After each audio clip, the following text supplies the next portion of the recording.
esta zona de acá no encontramos nosotros evidencia en todo Egipto de un éxodo o de un Moisés. ¿Eso quiere decir que Moisés no existió, que el éxodo jamás ocurrió? Pues no. Primero, como cristiano creo que la palabra es verdad. Segundo, negar el éxodo, negar a Moisés es poner por mentiroso incluso al mismo Jesucristo. ¿Quién estaba al lado de Jesús en la transfiguración? Moisés. Jesús estaba hablando de la ley de Moisés. ¿Bien? Con respecto a Jonás, por ejemplo, no hay evidencia con respecto a Jonás. Pero Jesús tomó la historia de Jonás para ilustrar lo que iba a venir, su muerte y su resurrección. Si yo digo que Jonás jamás existió, quiere decir que Jesús es mentiroso, y Jesús es mentiroso, lo hace como cualquier otro ser humano, por lo tanto él no es Dios. ¿Ven lo que implica negar de hecho un hecho que está en las Escrituras? Voy ahora, listo, saco la teología del lado, saco la Biblia del lado y ahora me remito a la historia, me remito a la arqueología.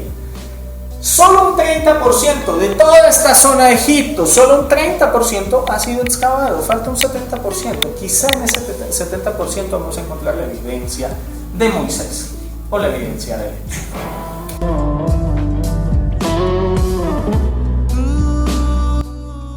Pero en cuanto a la creación, nosotros encontramos, ¿todos tienen la Biblia ya a la mano? Sí. Todos vamos a encontrar la Biblia. Y vamos a comenzar con Génesis 1, porque nosotros cuando estudiamos la historia antigua de Egipto y la historia antigua de Mesopotamia, Mesopotamia es Asiria, Babilonia, Persia, toda esa zona pertenece a la antigua Mesopotamia. Cuando nosotros estudiamos egiptología, cuando estudiamos asiriología, cuando estudiamos toda la historia de Mesopotamia, encontramos paralelos con el relato bíblico. Hay un evento mundial, hay un evento catastrófico, por decir algo, el diluvio. Las culturas de estas zonas toman, según su teología, según su cultura, interpretan estos eventos y le asignan sus propios protagonistas y le asignan su propio contexto, su propio significado. Así nosotros encontramos en el relato del diluvio, por ejemplo, un héroe que también construyó un arca, que también envió una paloma, que también envió cuervos, pero no se llama Noé, sino que se llama Atrahasis, por ejemplo, mientras que en la Biblia es un Noé. Nosotros encontramos en el relato de la Torre de Babel y encontramos hallazgos arqueológicos de algo llamado los Sigurat, que tienen la misma estructura de la Torre de Babel y se encuentra en la zona de Babel. ¿Qué significa Babilonia? En esa zona. Es uno de los sigurat más importantes y el que fue más alto, porque no encontramos ningún sigurat del mismo tamaño, es el sigurat de Babilonia. Encontramos otro sigurat, pero el más importante es ese y encontramos una evidencia arqueológica allí. Entonces encontramos evidencia quizá con nombres diferentes, protagonistas diferentes, teologías diferentes, como lo vamos a ver ahora, pero conservan un paralelo, ¿no?, con las Escrituras, un paralelo de un 80, un paralelo de un 90%, de un 95%. Vamos a leer la creación. Yo lo voy a leer en Nueva Traducción Viviente para que ustedes comparen con la versión que ustedes manejan. En el principio, Dios creó los cielos y la tierra. La tierra no tenía forma y estaba vacía, y la oscuridad cubría las aguas profundas, y el Espíritu de Dios se movía en el aire sobre la superficie de las aguas.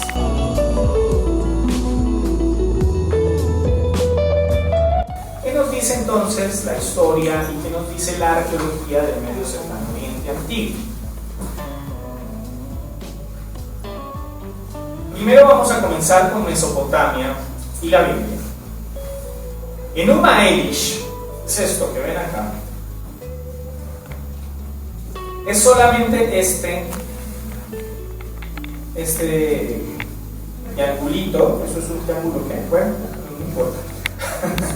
Este triángulo que ven acá es lo que vamos a estudiar. Estas partes que ustedes ven a los lados, estas que estoy señalando y las que están abajo, simplemente son los lados de esta misma parte. O sea, no quiere decir que son 2, 4, 6 partes, no es una sola parte, sino que estas son las diferentes vistas de la misma parte. ¿Ven? Bueno. Esto que ven acá, esta tablilla se conoce como el nombre de Enuma Elish. Es una tablilla escrita en acadio, en escritura cuneiforme, data del año 1200 a.C. Esta tablilla se llama Enuma Elish porque son las primeras palabras que comienzan la tablilla. Aquí comienza con la palabra Enuma Elish, que significa cuando arriba o en lo alto. Eso es lo que significa la palabra Enuma Elish en acadio. Y aquí, esta tablilla fue descubierta en el año 1849 en Mosul, en Irak. Está hecho en arcilla. Esta tablilla narra la historia de la creación por el dios babilónico Marduk. Esta tablilla era tan importante, o lo que está en esta tablilla era tan importante, que todos los años, en el año nuevo babilónico, se recitaba la historia de la creación frente a la estatua del dios Marduk. Se arrodillaban allí y comenzaban a narrar el Enuma Elish. Pero ¿qué dice el Enuma Elish y cuál es el paralelo que nosotros encontramos con las escrituras? Vemos que el primer versículo dice que en el principio creó Dios los cielos y la tierra estaba sin orden y vacía, y las tinieblas cubrían la superficie de la misma, y el Espíritu de Dios se movía sobre la superficie de las aguas. Esto en hebreo, la palabra hebrea de agua es teom en hebreo. Ahora les voy a leer una parte de la traducción hecha por Wilfred George Lambert al inglés, al español, de esta tablilla. Dice: cuando los cielos de arriba, es decir, Enuma Elish, no existían y la tierra debajo no había llegado a ser, allí estaba Apsu, el primero en orden, su principiante y el demiurgo Tiamat, quien los dio a luz a todos. Apsu y Tiamat, tengan claros estos dos nombres, son nombres de dos dioses.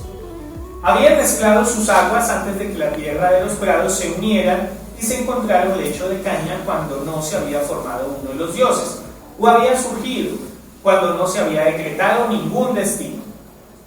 Y aquí vemos nosotros un paralelo con la historia de la Biblia, y es que tanto en la narración babilónica, en la narración de Mesopotamia, en la narración bíblica, en el principio no existía nada. En el principio había un universo acuoso, solo agua.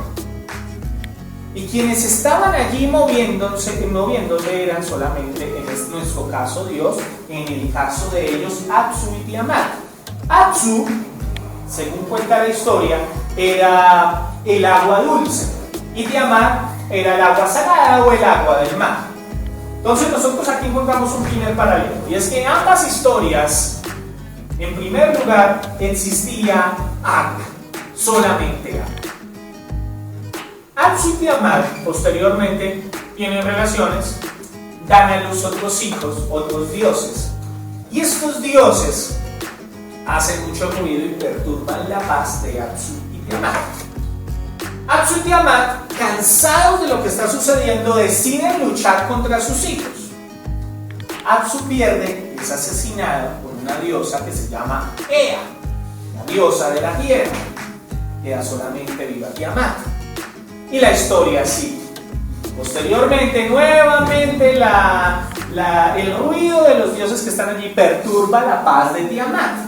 Y Tiamat decide luchar esta vez con un dios llamado Marduk. Pero esta vez Tiamat pierde. Y aquí es donde comienza la historia de la creación babilónica. Marduk mata a Tiamat. Él toma su cadáver y lo divide en dos. Toma la mitad del cuerpo y hace los cielos. Pero Tiamat, como solamente es agua, necesita una sábana o una cortina, algo impermeable que separe las aguas de la tierra. Así que toma su piel y la pone por debajo del agua. con una sábana impermeable para que el agua no baje. Así tenemos entonces arriba el agua y tenemos acá abajo una pequeña porción de agua y la tierra. Y nosotros cuando leemos Génesis 1, del 6 al 8 dice: entonces dijo Dios, hay una expansión en medio de las aguas y separen las aguas de las aguas. E hizo Dios la expansión y separó las aguas que estaban debajo de la expansión de las aguas que estaban sobre la expansión. Y fue así, y llamó Dios a la expansión cielos, y fue la tarde y fue la mañana el segundo día. Esto es Biblia de las Américas. Siempre me gusta usar varias versiones de la Biblia para que ustedes puedan comprobar entre versiones, porque uno de los ataques frecuentes del cristianismo es que con el cambiar de las versiones y las traducciones, la Biblia ha sido cambiada y el mensaje es el mismo. Entonces me gusta usar varias versiones para que ustedes puedan comprobar si eso es cierto o no. Entonces, Él usa la piel para dividir las aguas. Y vemos aquí que Dios también hace algo para dividir las aguas, para dividir ambas expansiones. El firmamento en hebreo significa raquia. La palabra es raquia. Y raquia es una hoja delgada estirada para separar la parte superior de la parte baja. Eso es lo que significa la palabra firmamento aquí en hebreo, la palabra raquia. Aquí encontramos entonces una segunda similitud allí. Aquí encontramos unas imágenes. Aquí encontramos un sello cilíndrico. En realidad es un cilindro. Lo que hace es colocarse como una arcilla y se pasa el cilindro por encima de la arcilla para que podamos apreciar la imagen. Y aquí narra la historia de la creación babilónica. Aquí tenemos a Marduk y aquí tenemos a Tiamat.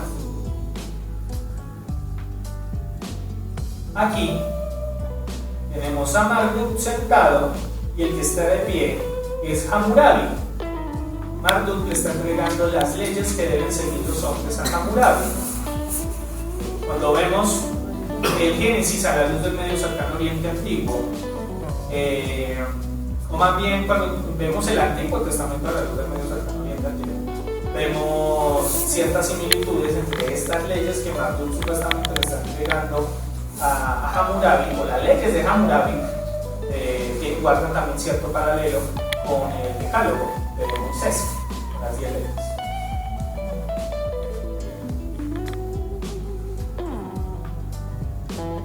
Más tarde, Enuma Elish sigue relatando la historia de la creación. Lo leo en la traducción. Él creó estaciones celestiales para los grandes dioses y configuró constelaciones, los patrones de las estrellas. Nombró el año, marcó las divisiones, abrió las puertas por ambos lados y puso tornillos fuertes a la izquierda y a la derecha. Colocó las alturas del cielo en su vientre, el vientre de Tiamat. La espuma de Tiamat la abundó y la convirtió en nubes. La furia de los vientos, violentas tormentas, la hinchazón de la niebla, de la acumulación de su saliva. Él se designó para sí mismo y los tomó en su mano.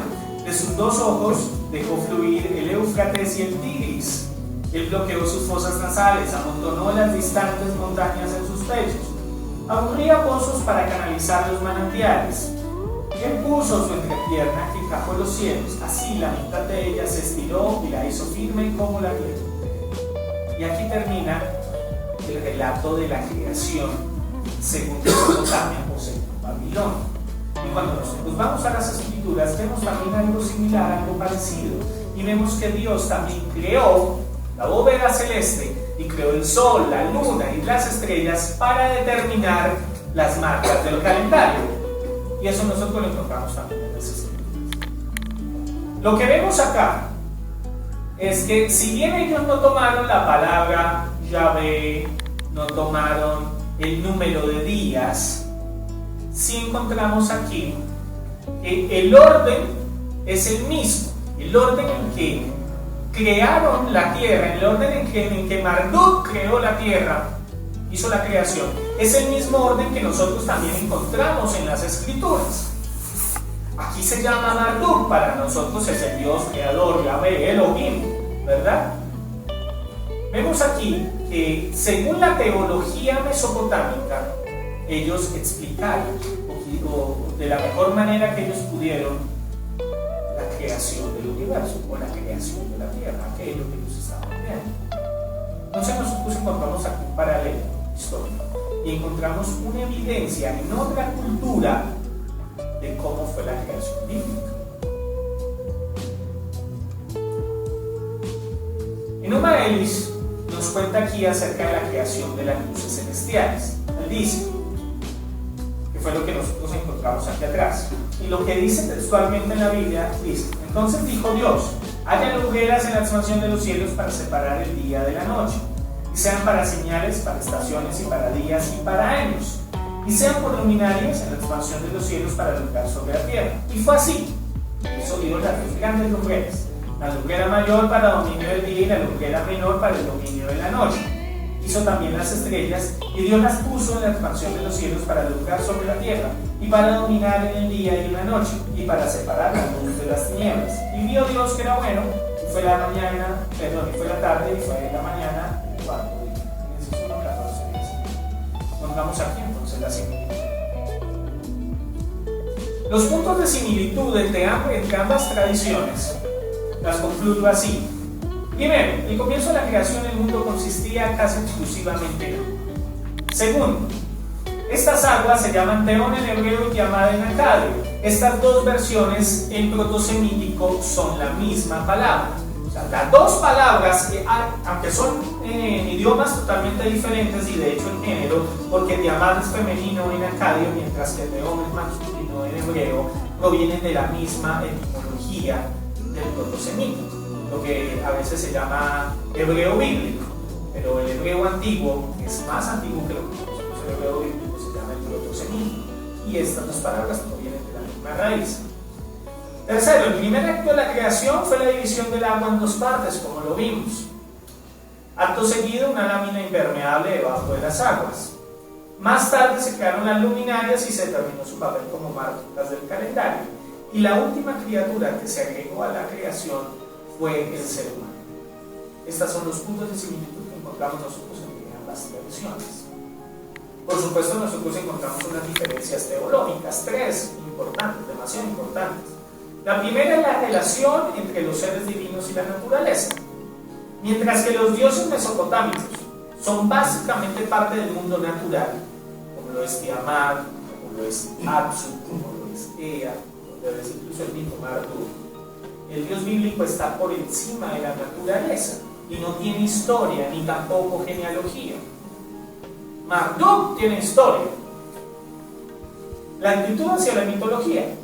En Enuma Elish, el mundo se crea a partir del cuerpo de un monstruo mitológico muerto, mientras que en Génesis 1 este concepto pasa totalmente por desmitificación y el universo se crea a partir del agua como un elemento neutral e inanimado, es decir, el agua no es el que crea, como lo vemos nosotros en la creación babilónica.